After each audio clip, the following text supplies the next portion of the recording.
Bom dia, olá turma. Bom, retomamos agora a nossa primeira aula gravada aqui no colégio direcionada aí para a primeira matéria do terceiro bimestre. Terceiro bimestre que tem como programação todo um contexto aí para a geografia do mundo africano. Dentro desse contexto da África, geopolítica do mundo africano, a questão uma revisão geral aí do contexto do quadro físico-territorial do mundo africano.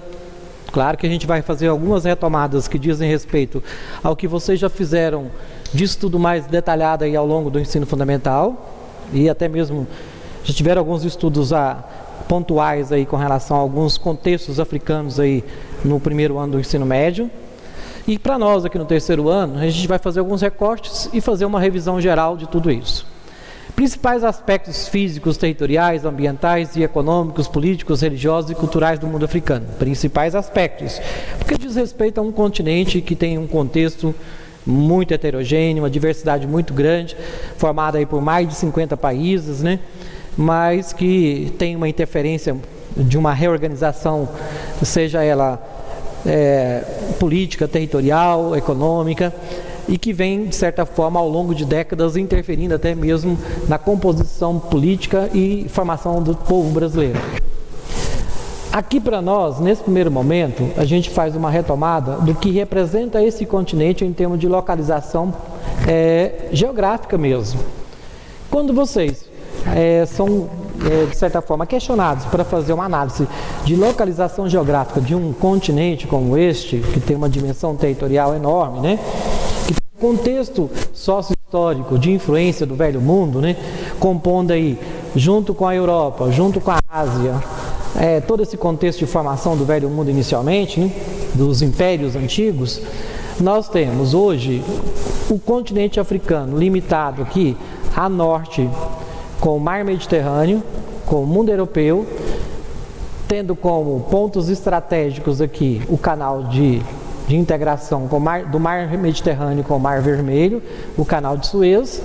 Aqui nós temos as integrações que respondem aí como canal petrolífero, né, do Oriente Médio, né, os golfos interessantes que nós temos aqui, ó, como a região conhecida aí como Chifre da África, que é uma região de muita disputa entre traslado aí de influência dos navios cargueiros petrolíferos, mas também dominada por países extremamente pobres do mundo africano, mas do outro lado com os países do Oriente Médio, que é a nossa próxima matéria após o momento que a gente terminar o estudo aqui do mundo africano. Esse canal de integração do mar Mediterrâneo com o mar Vermelho é um canal de interferência humana, quer dizer, isso aqui foi uma obra feita por engenharia humana, que abriu aqui, integrando o canal, integrando o Mar Vermelho com o Mar Mediterrâneo, o famoso canal de Suez. No extremo entre Marrocos e a Europa, nós temos aqui uma área que integra também o Mar Mediterrâneo ao Oceano Atlântico. Esta área aqui é conhecida como uma área também geopolítica de grande influência, de grande disputa aqui, porque é por onde faz o traslado para a costa sul da Europa. E grande parte dos grandes navios cargueiros que faz o traslado comercial, seja com a América, seja também com parte norte do mundo africano, é feito por este mar Mediterrâneo com a costa sul europeia. Então, este estreito aqui, que é conhecido como o Estreito de Gibraltar, ele é muito influenciado e tem uma disputa muito grande entre Marrocos e a Espanha. Então, constantemente nós temos alguns conflitos geopolíticos envolvendo o controle dessa área de estreito entre Mediterrâneo e o canal que integra aqui com o mar, com o Oceano Atlântico. Então nós temos, num contexto de divisão, em termos de posicionamento astronômico, nós temos a parte norte, a parte sul, a parte leste, a parte oeste e a parte central do mundo africano. Então, a África Norte, a África Setentrional, que é a mesma coisa, a África Sul, a África Meridional, a África do Leste, a África Oriental e a África do Oeste, a África Ocidental e a África Central. O que nós temos dentro desse contexto de divisão regional? Claro que Eu estou dividindo um continente com diversos países, mas nós temos contextos diferenciados quando a gente regionaliza e quando a gente divide essas regiões, agrupando aí por posicionamento astronômico. Quando eu falo em África do Norte, eu estou falando de países que compõem uma realidade que está envolvendo aqui, países que têm um eixo integrado, mais integrado com o mundo europeu e mais integrado com o mundo do Oriente Médio. E também países que têm um eixo de integração com o Mar Vermelho, com o Mar Mediterrâneo, com o Atlântico e do outro lado com o extremo nordeste do Índico. Então são países que historicamente eles estiveram e possuem grande influência com o mundo árabe. Então aqui nós temos a África árabe aqui, a África islâmica, muita intervenção dos povos islâmicos. Historicamente, aqui nós também temos o berço, como o Egito Antigo, né? O berço dos povos aí antigos que compuseram aí no passado a nossa história antiga do Velho Mundo. E tem toda a origem aí de religiões que compõem aí grandes eixos das religiões, chamadas religiões de grandes influências transcendentais mundiais, né? Como o cristianismo, como o islamismo e como o judaísmo, que são as nossas religiões que têm como eixo não politeísta, né? São religiões monoteístas que trasladam aí ou circulam por todo o mundo atual, né? Então, esse contexto histórico, religioso, cultural, regional, traz um olhar diferenciado para os povos do norte do mundo africano, dentro desse contexto de localização regional, de localização histórico-cultural, de integração com os povos do Oriente Médio, com os povos árabes, né? Com a questão da religião islâmica e também com a integração atual e até mesmo um processo inicial de colonização e de descolonização muito mais pontual, porque estão muito próximos das áreas portuárias com o mundo europeu. Quando a gente vai para a costa do leste, conhecida aqui como a região do chifre da África, do Nordeste até o extremo leste, aqui nós vamos encontrar, claro que ao longo do processo de colonização do mundo africano, quando os europeus, depois desse processo histórico de colonização das Índias, né, que caminho das Índias, depois eles abandonaram as Índias, depois que colonizaram, vieram para o Novo Mundo, colonizando as Américas, esse caminho das Índias era um caminho difícil. Primeiramente se fazia por terra, passando pelo mundo europeu, chegando pela Ásia para chegar às Índias. Depois poderia utilizar parte do mar Mediterrâneo, entrando pelo Oriente Médio para as Índias. E depois dos conflitos internos aqui entre esses povos, eles contornavam todo o continente africano, passando por essa costa do Índico para chegar às Índias. Então, ao longo desse processo histórico, basicamente as áreas litorâneas do mundo, do continente africano, todas elas tiveram alguns pontos de influência de colonizadores europeus. E a costa leste não é diferente. Mas por questões ligadas à questão de relevo, é onde nós encontramos uma área mais montanhosa, uma área de grande pressão geológica com grandes elevações, como aqui na Etiópia, e uma área também de grande influência de solos mais áridos, de alguns pontos aqui mais desérticos. Esses países, eles apresentam, num quadro geral, também um domínio de muita pobreza e muita miséria comparado aqui com o quadro geral do mundo africano, e não possuem grande cobertura vegetal de áreas florestadas. É o caso da Somália, que historicamente vive aí uma guerra civil, a Etiópia, o Quênia e vários outros aí que a gente vai detalhar mais para frente com os conflitos europeus, os conflitos africanos e as guerras internas que vêm do processo histórico desde a base. Quando a gente analisa a parte sul do mundo africano, o que chama atenção é a África do Sul com todo o contexto mundial, porque a África do Sul, vocês já fizeram um estudo detalhado do que a África do Sul promoveu internamente na década de 40, na década de 60, na década de 80, com os povos africanos sendo colonizados por uma minoria branca de descendência inglesa e descendência holandesa, e que esses povos de minoria branca de descendência inglesa, na maioria holandesa, promoveram a vergonha mundial do racismo, do preconceito, da xenofobia, da discriminação do ser humano pela questão da cor da pele, que promoveram o apartheid, né? Então esse contexto do apartheid sul-africano, ele passa a ser a referência mundial quando se fala no estudo da parte da África do Sul, aonde hoje nós temos um olhar para a África do Sul como se fosse composto só pelo país África do Sul, e não é só isso, né? A África do Sul tem vários outros países, tem uma parte aqui que envolve uma parte desértica, né? O deserto do Kalahari, e tem também algumas áreas safaris, algumas áreas florestadas que são muito visitadas aí turisticamente pelos europeus e por colonizadores, por ex-colonizadores de várias partes do mundo. Mas historicamente são países que passaram por uma colonização, uma descolonização e por muitos conflitos internos, e até hoje tem uma sociedade dominante com raízes dos colonizadores iniciais e uma exclusão social do povo nativo, o povo nativo altamente excluído das lideranças governamentais. Mesmo o negro atingindo o poder sul-africano, a maior parte do povo sul-africano ainda vive em condições sociais inferiores ao povo branco.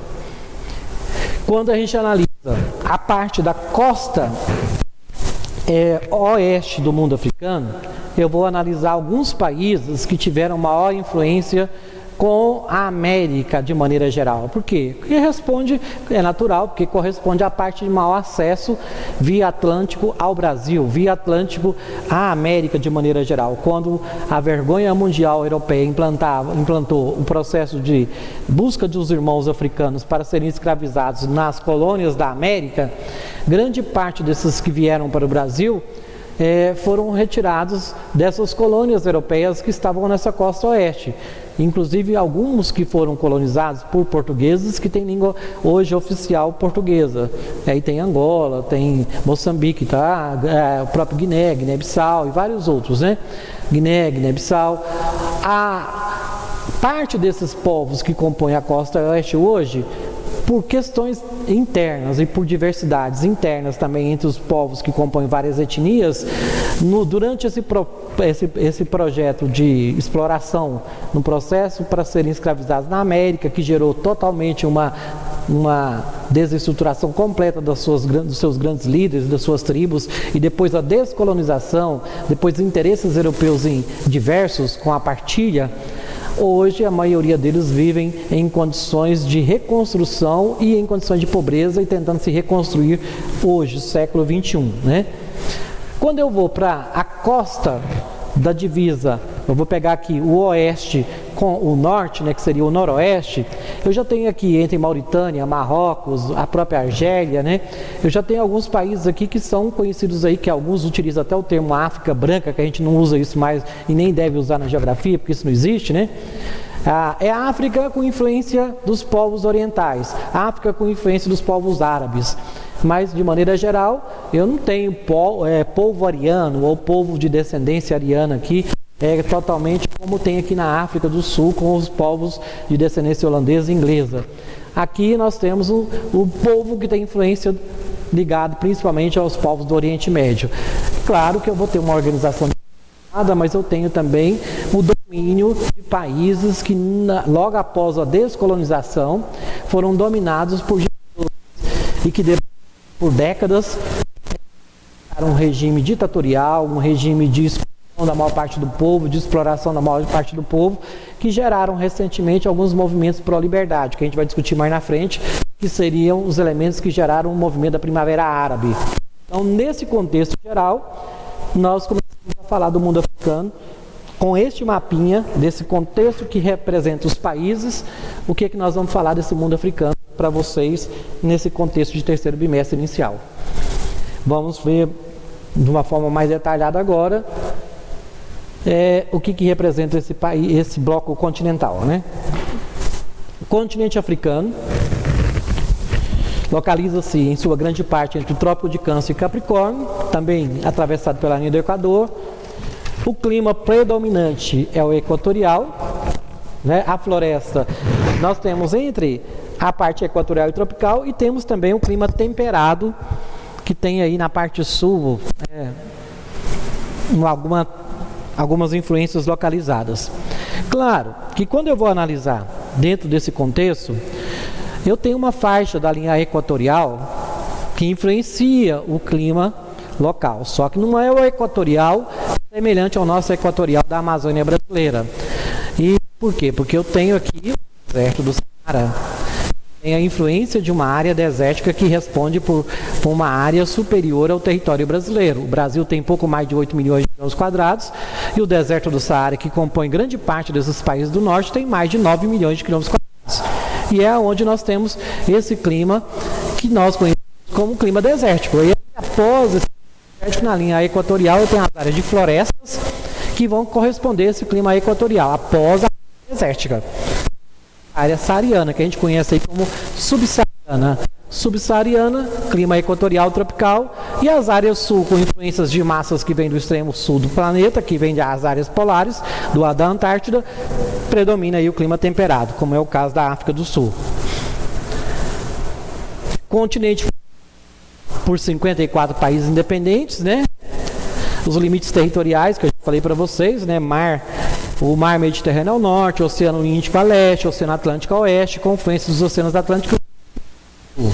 Além das diversidades culturais, da exuberante fauna e flora, o continente africano também é marcado pelas grandes diferenças sociais entre os países, que a gente vai discutir muito essas diferenças sociais ao longo dessa nossa... A gente vai estar com vocês aqui gravando, repassando e fazendo algumas discussões pontuais depois nas atividades e nos fóruns lá do GR8. África, fazendo um contexto aí, uma retomada geohistórica, né? África como berço da humanidade. Berço da humanidade, entre aspas aí, né? África chamado berço da humanidade, processo de evolução dos seres humanos que ocorreu no continente africano, né? Claro que a gente tem teorias e teorias da evolução dos povos, do surgimento do homem. Eu não vou entrar aqui em teoria do criacionismo e evolucionismo, mas nós temos aqui algumas teorias do evolucionismo com relação ao surgimento dos povos do Velho Mundo, né? África, Europa e Ásia. De migração desses povos do Egito Antigo, formando todo esse contexto aí do Velho Mundo que a história vai e sempre explora muito bem com vocês aí. Mas esses povos antigos, claro que a gente tem que retomar isso para fazer uma revisão do contexto da formação da África atual, mas dentro desse contexto geral, esses povos, a gente tem uma explicação que está sempre em contradição aí entre o criacionismo e o evolucionismo, né? Claro que o criacionismo, ele tem um cunho religioso. Ele tem Deus criou o universo e todos os seres vivos, em 6 dias. Eu entendo todo aquele contexto dentro da concepção da teoria cristã. Claro que eu posso ver isso na teoria dos judeus, na teoria dos islâmicos e vários outros blocos de lideranças religiosas, né? A gente está colocando isso aqui só para fazer um contexto da discussão da evolução. Dentro da evolução da teoria do evolucionismo, tem aí essa teoria de que os primeiros hominídeos mais abundantes foram têm as suas origens na África há cerca de 4,2 milhões de anos, ou seja, 1,4 milhões de anos atrás, né? O que nós temos? Para chegar a essa evolução e discutir tudo isso, que não é o foco nosso aqui, que isso vai entrar lá na biologia, isso vai entrar no contexto sócio-histórico, a gente simplesmente quer discutir os reinos. Que reinos são esses que estavam no mundo africano? E o que esses reinos têm de influência ao tráfico colonial de escravos que chegaram até o Brasil e que depois influenciaram na composição da nossa população, que nós vamos chegar mais na frente e vamos discutir as leis de inclusão, vamos discutir até mesmo essa questão de cotas raciais, vamos discutir também e vamos rever um pouco sobre esse conceito da formação da população brasileira com relação ao contexto da participação do povo negro, né? Para chegar a todo esse contexto, eu tenho que voltar na história da África. E dentro da história da África entra o contexto geopolítico, o contexto de formação desses povos. E é claro que eu não vou aprofundar nesses reinos aqui, que papel de história sobre isso. Tem todo um contexto histórico, né, de que nós tínhamos uma grande formação no Egito Antigo, esses povos evoluíram, tem lá todos os templos, isso, né, de que o Egito Antigo foi um grande império, que dentro do mundo africano, lá na história antiga, a gente tem os blocos dos reinos e impérios africanos. Hoje, mesmo com 54 países, entre aspas, organizados de acordo com o sistema democrático atual, né, ou de acordo com o sistema ditatorial de uns, que tem alguns que são ditadores que estão no poder, esses 54 países delimitados territorialmente, mapeados, cartografados pela geografia moderna, eu tenho lá alguns líderes que estão ligados a um desses reinos dos impérios lá do passado. Eu ainda mantenho uma estrutura de povos dominados por reinos do passado. É claro que esses reinos, alguns deles, possuem religiões que não são o cristianismo, que não são o judaísmo, que não são o islamismo determinante. São religiões chamadas religiões animistas, ou as religiões afrodescendentes, né? Ou as religiões que têm matrizes africanas, ou têm matriz de elementos da natureza, como os deuses. E a gente pode pegar aí alguns blocos aí, e que tem religiões que tem como Deus um elemento da natureza, o sol, um elemento da natureza, um rio importante. É claro que dentro da concepção desses povos antigos que chegaram até hoje, alguns os consideram não evoluídos, entre aspas, e outros os criticam, né?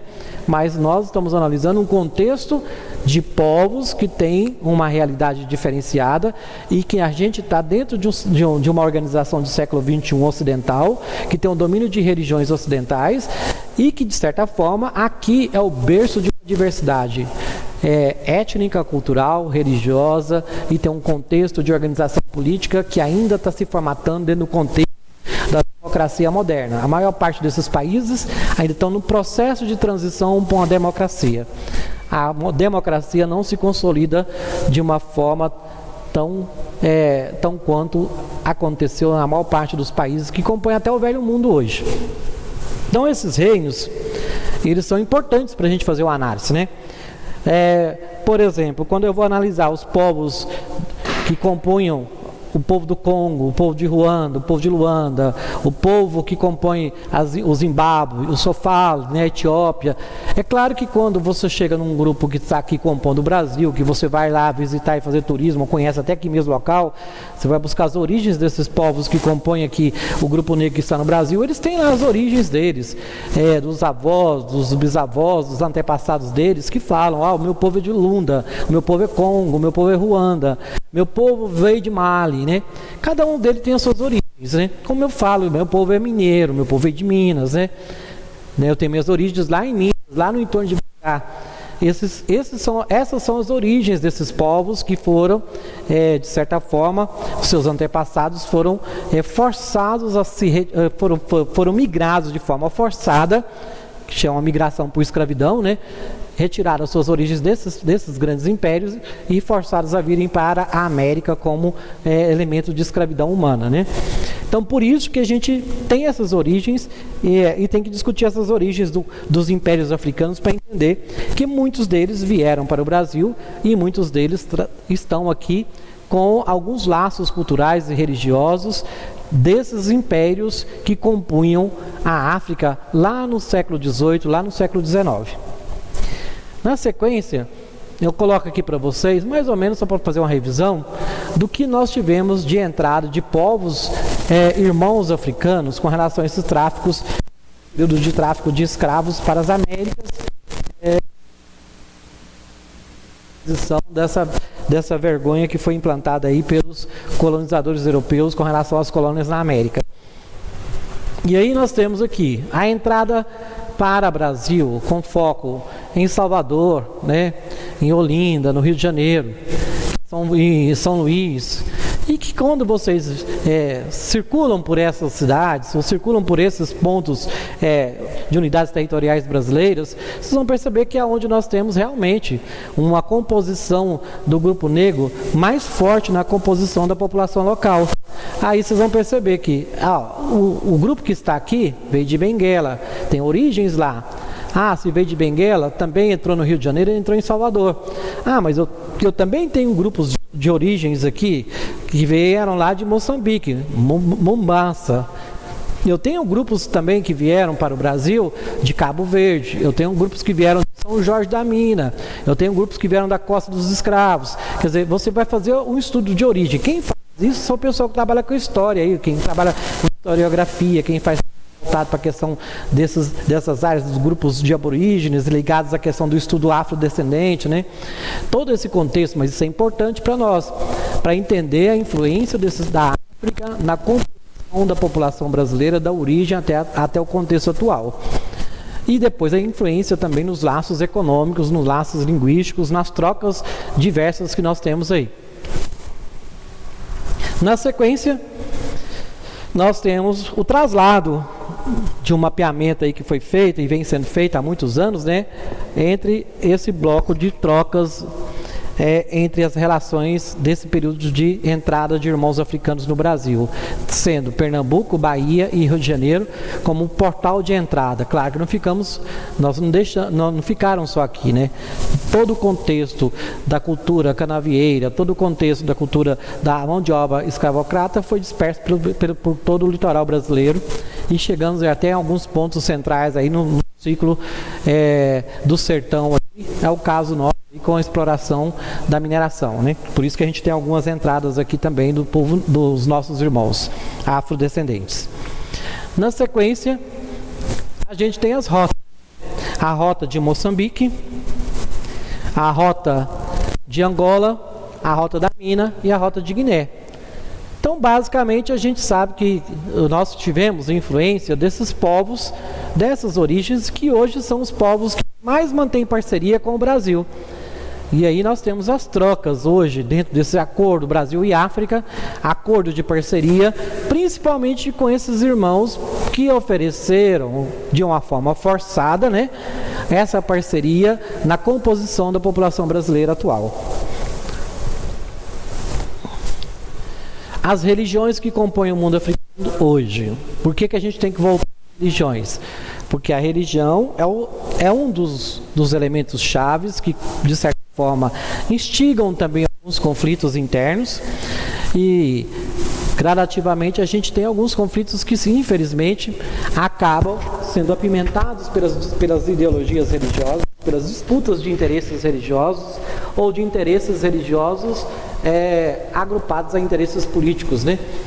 E aí nós temos, dentro do mundo africano hoje, uma realidade dominada aí por associados, né?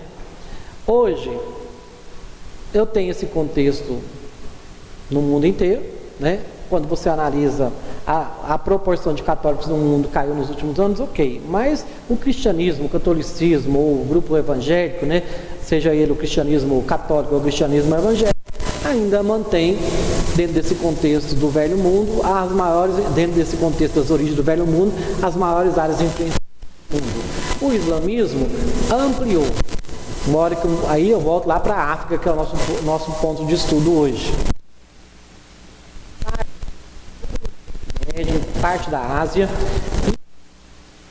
acontecido com o mundo africano, a região do Chifre da África, a região do Saara, toda a parte norte, parte da costa do Chifre da África, a região norte, e a parte da costa nordeste e costa noroeste, tudo dominado pelas influências do islamismo. E aqui a gente percebe que há uma tendência de crescimento, gradativamente entrando pela África equatorial, aonde nós temos aqui uma região neutra, uma região animista, onde tem as religiões que estão maior influência tribal, onde tem as religiões com domínios aí de algumas outras crenças ligadas às tradições tribais, daqueles grupos que nós abordamos anteriormente. E o cristianismo em função da influência dos colonizadores europeus. As religiões das tradições de matriz africana, né? As religiões tradicionais, né? É claro que na África nós temos uma variedade de crenças adquiridas, né? E essas crenças passam por tudo isso, claro, mas eu tenho o islamismo muito forte, tenho o cristianismo, tenho o judaísmo, tenho o hinduísmo e tem a religião tradicional. Essa religião tradicional são essas que podem questionar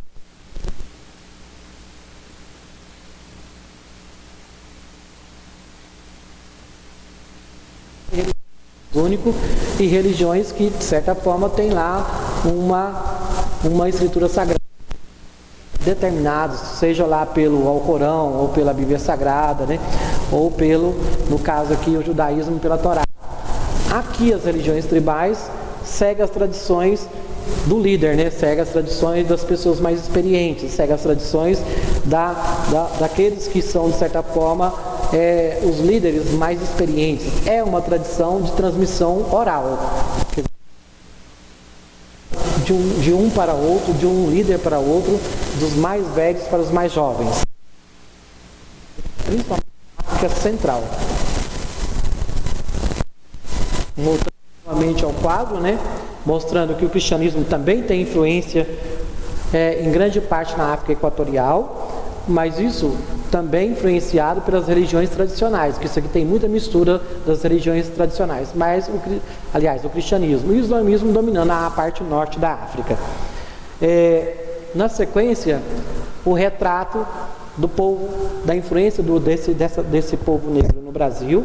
A gente vai dar uma pausa por aqui e na próxima aula a gente vai dar sequência a partir desse momento. Um abraço virtual para vocês, um abraço saudoso mesmo. Acredito que esses momentos nós vamos já trabalhar nos fóruns com vocês. As aulas continuarão também diretamente lá com os nossos portais interativos via Zoom. E as próximas atividades que a gente postar depois da recuperação vai ser com foco, nós estamos analisando essas aulas. Grande abraço, precisando estaremos lá, sempre, e quem tiver contato pode fazer diretamente com os representantes das salas. Abração.